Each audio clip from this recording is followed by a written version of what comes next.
première vue, la figure à encre et à plume sur papier de Julio González nous regarde avec curiosité. C'est un visage, ou plutôt un masque, comme l'indique le titre, avec quelques particularités. Deux bouches, un double menton, un œil qui se divise en deux, tandis que l'autre semble conserver un semblant de pupille dans une marque de contour qui est, encore une fois, double, un peu géométrique et un peu organique. À quoi pensait González lorsqu'il dessinait ce masque ? González pense à l'art primitif, aux masques africains, mais aussi aux masques orientaux, vers une idée primordiale d'un visage d'homme. Mais aussi à lui-même, comme on le voit dans l'autoportrait qu'il a dessiné un an avant le masque japonais. Il se regarde de face, traçant un trait rouge sûr et décisif qui parcourt ses membres fatigués et vieillis pour arrêter des détails qui sont déjà sur le point de se transformer en autre chose, dans une essentialité de forme géométrique comme le double triangle de la bouche. Dans le dualisme des éléments, nous voyons certaines parties du visage qui semblent émerger d'un arrière-plan, comme le nez.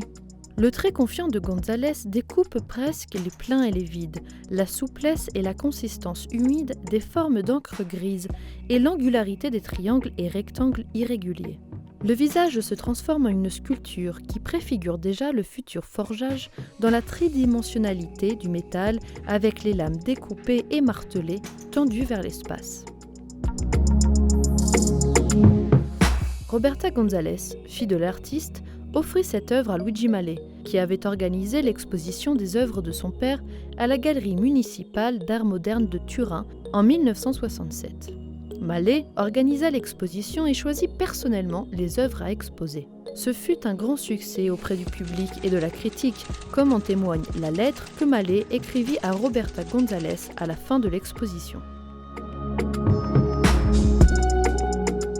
Le dessinateur, peintre et sculpteur Julio González est né en 1876 à Barcelone. Il fait ses premières expériences artistiques lors d'un stage dans l'orfèvrerie de son père. Au début du XXe siècle, il s'installe à Paris et ses premières œuvres, comme Nudo in Piedi de la collection Mallet, est un exemple évident de sa méditation dans les nus de Degas et des peintres nabis. Dans la capitale française, il se lie d'amitié avec des artistes d'avant-garde et renoue son amitié avec Picasso, également sur le plan professionnel, lorsque Picasso fait appel à l'assistance technique de González pour ses travaux de fer découpé.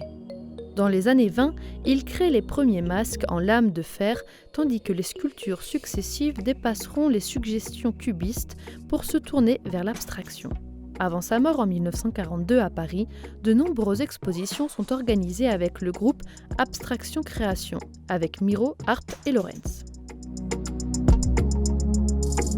Certaines têtes stylisées et essentielles, dites têtes coupées, font une belle impression sur les portails, les architraves et les fontaines de certaines communes de la vallée Maïra.